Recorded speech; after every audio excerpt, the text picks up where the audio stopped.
அவன் பேசலாம். தினமும் இயேசுவோடு இந்த மார்னிங் டிவோஷனில் எங்களோடு இருக்க தெய்வ பிள்ளைகள் யாவருக்கும் இயேசுவின் நாம தன்பின் வாழ்த்துக்கள். ஆமென். கர்த்தர் நல்லவர். நம்ம சேர்ந்து ஒரு பாடலை பாடலாம். கர்த்தர் நாமம் என் புகலிடம். சேர்ந்து கரங்களை தட்டி பாடலாமா?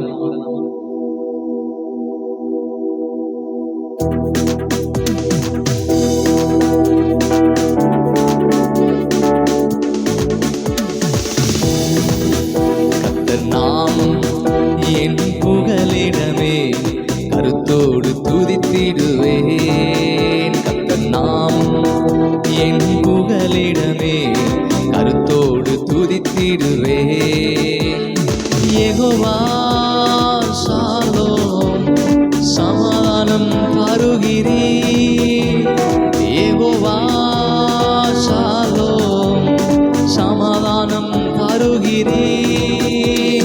காலங்களப்பா நாங்க காலங்களப்பா, காலங்களப்பா நாங்க காலங்களப்பா. கர்த்தர் நாமம் என் புகலிடமே, கருத்தோடு துதித்திடுவேன். கர்த்தர் நாமம் என் புகலிடமே, கருத்தோடு துதித்திடுவேன். ஆமென். கர்த்தர் நல்லவர். ஆமென். நம்ம ஆராதிக்கிற இயேசு ஆமென். அவர் யெகோவா ஷாலோம், சமாதானம் தருகிற தேவன். ஆமென். ஸோ தேவன் தருகிற சமாதானம் அது நிரந்தரமானது.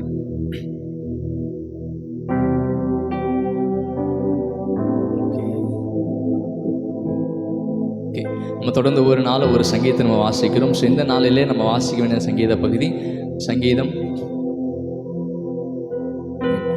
39. நம்ம சேர்ந்து வாசிக்கலாம். வாசித்த அந்த சங்கீதத்துக்கு மற்ற காரியங்களை நம்ம தியானிக்கலாம். சங்கீதம் 39.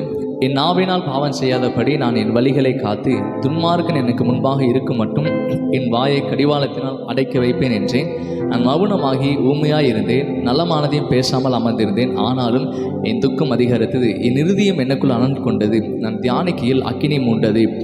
அப்பொழுது என் நாவினால் விண்ணப்பம் செய்தேன், கர்த்தாவே நான் எவ்வளவாய் நிலையற்றவன் என்று உணரும்படி என் முடிவையும் என் நாட்களின் அளவு இவ்வளவு என்பதையும் எனக்கு தெரிவியும்.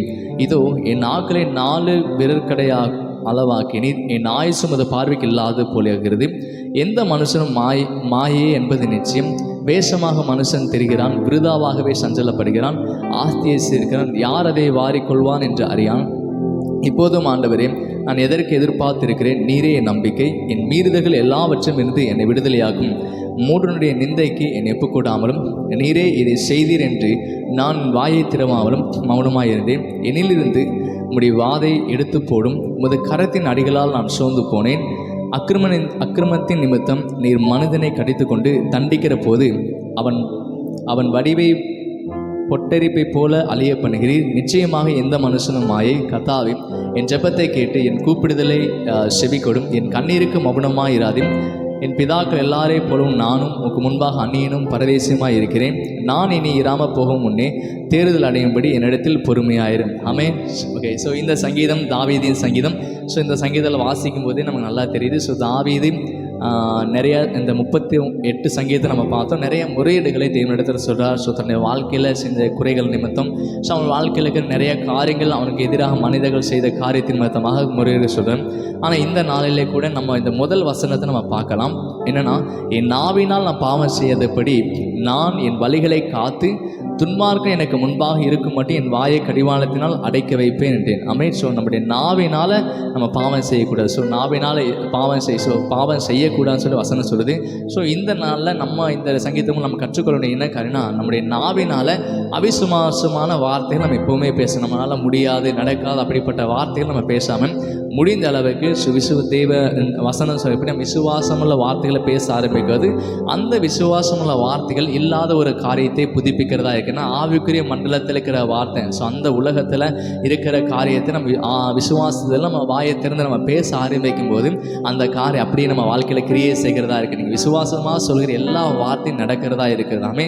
ஸோ இயேசுவின் நாமத்தை நீங்கள் விசுவாசத்தை யூஸ் பண்ணி நீங்கள் ஒரு பலவீனத்தோடு இருக்கலாம், வியாதியோடு இருக்கலாம். ஸோ இப்படிப்பட்ட சூழ்நிலை இருந்தாலுமே அந்த நீங்கள் நீங்கள் வாயை திறந்து இயேசுவின் நாமத்தில் சுகம் உண்டாகட்டும், இயேசுவின் நாமத்தின் தேவைகள் சந்திக்கப்படட்டும், இயேசுவின் நாமத்தை விடுதலை உண்டாகட்டும் சொல்லி நீங்கள் வாயை திறந்து அறிக்கை செய்யும்போது அது அப்படியே நடக்கிறது. ஏன்னா வாயின் வார்த்தைக்கு வல்லமே உண்டு, விசுவாச வார்த்தைக்கு வல்லமே உண்டு. ஸோ நீங்கள் விசுவாசத்தோடு இந்த மலையை பார்த்து பெயர்ந்து சமுத்திரத்தில் போ அப்படின்னு சொன்னால் அப்படியே நடக்கும். பைபிளில் சொல்லுற மாதிரி அவரை விசுவாசி, ஆமென். ஸோ என்னை விசுவாசிகள் நான் செய்த கிரியைகளை தானும் செய்வான், இவைகளை பார்க்கிலும் பெரிய காரியங்களை செய்வான்னு சொல்லி ஆண்டவர் சொல்லியிருக்காரு. ஸோ அந்த வார்த்தையை நம்பி நீங்கள் விசுவாசமாக சொல்கிற எல்லா வார்த்தைகளும் ஜெயம் உண்டாகிறதா இருக்கிறது. ஸோ இந்த நாளில் இந்த சங்கீதம் நம்ம கற்றுக்கொண்ட காரியம், நிறைய வாழ்க்கையில் குறைகள் கஷ்டங்கள் காணப்பட்டாலுமே அந்த காரியத்தை நம்ம திரும்ப திரும்ப சொல்லாமல் உங்களுக்கு என்ன தேவை உண்டாகணுமோ அதை விசுவாசம் அறிக்கை செய்து பேசுங்க. உங்கள் வாழ்க்கையில் மிகப்பெரிய காரியத்தை பார்க்க முடியும். நம்ம ஜெபிக்கலாமா? தகப்பனே, நன்றியோடு துதிக்கிறோம். சொத்துன்னு அப்பா, இந்த நாளிலே நாங்கள் விசுவாசமான வார்த்தைகளை பேச உதவி செய்யுங்க. எங்கள் நாவினால் தகப்பனை விசுவாசமாக நாங்கள் அறிக்கை செய்கிற எல்லாவற்றையுமே நாங்கள் அதை பெற்றுக்கொள்ளணும். அப்போ எங்கள் வாழ்க்கையில் அதை உண்டாக ஆண்டவர் எங்களுடைய விசுவாசமான உலகத்தை ஜெயிக்கிற ஜெயமாக இருக்கிறதுக்காக நன்றி. அப்பா, எங்கள் விசுவாசத்தினால் இந்த உலகத்தை நாங்கள் ஜெயித்துக் கொள்கிறதுக்காக நன்றி செலுத்துகிறோம். அப்பா, தேவ கிருபை எங்களோடு இருக்க நன்றி. இந்த நாளை நாங்கள் ஆசீர்வதிக்கிறோம். உங்களுடைய பிரச்சனத்தினால் எங்கள் நிரப்புங்க. தேவ பாதுகாப்பு எங்களோடு இருக்கிறதுக்காக நன்றி. கர்த்தர் நீங்கள் பெரிய காரியங்களை செய்யுங்க. இயேசுவின் நாமத்தில் ஜெபிக்கிற நல்ல பிதாவே, ஆமென். நம்ம சேர்ந்து சொல்லலாம். என் ஆத்மாவை கர்த்தரை ஸ்தோத்திரி, என் முழுமே பரிசுத்த நாமத்தை ஸ்தோத்திரி. என் ஆத்மாவை கர்த்தரை ஸ்தோத்திரி, கர்த்தர் சகல உபகம் மறவாதே, ஆமென்.